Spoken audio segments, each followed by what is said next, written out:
మీ business ఏదైనా మీ ఊర్లో promotion చేయాలంటే అది సుమన్ టీవీతోనే సాధ్యం. ఇప్పుడే సంప్రదించండి. ఇన్ని రోజుల పాటు ఎండ వేడిమితో ఉక్కిరి బిక్కిరైనటువంటి తిరుపతి ప్రజలకు ఉపశమనం కలిగించేటువంటి అంశం. తిరుపతిలో భారీ వర్షం కురుస్తోంది. అంటే తిరుపతి కాకుండా సుదూర ప్రాంతాల్లో, చుట్టుపక్కల ప్రాంతాల్లో ఇన్ని రోజుల పాటు చిరుజల్లులు కురిశాయి. అయితే తిరుపతిలో మొదటిసారి భారీ వర్షం కురిసింది. తిరుపతి, తిరుమలలో పెద్ద స్థాయిలో ఈ ఒక్క వర్షం కురుస్తుండడంతో ప్రజలంతా కూడా కొంత సేద తీరుతున్నారు.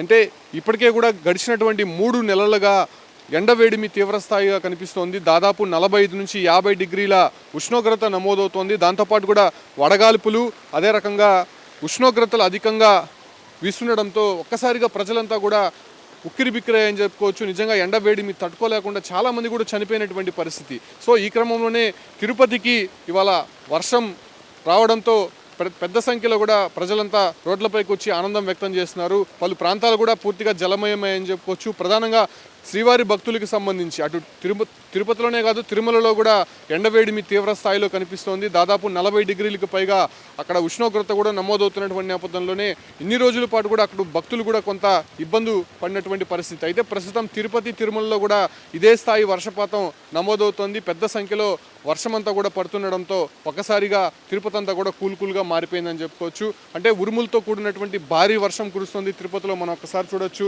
ఈ ప్రాంతాలంతా కూడా పూర్తిగా జలమయమయ్యాయని చెప్పుకోవచ్చు. అంటే తిరుపతిలో చిన్నపాటి వర్షానికే పలు ప్రాంతాల్లో ఇటువంటి నీటి సమస్య అనేది కనిపిస్తూ ఉంటుంది. ఎక్కడ చూసినా నీళ్ళు అనేది నిలబడిపోతూ ఉంటుంది. అదే రకంగా మనం ఇటీవల ఫ్లడ్స్ వచ్చినప్పుడు చూసాం, తిరుపతిలో పెద్ద సంఖ్యలో పాత భవనాలంతా కూడా కూలిపోయాయి. అదే రకంగా చాలా కాలువలు కావచ్చు, అంటే మిగతా ప్రాంతాలంతా కూడా పూర్తిగా జలమయమైపోయినటువంటి పరిస్థితి మనం చూసాం. సో అదే రకంగానే ప్రస్తుతం కనిపిస్తోంది. దాదాపు ఇప్పటికీ వర్షం స్టార్ట్ అయ్యి ఒక 10 నిమిషాలే అవుతోంది.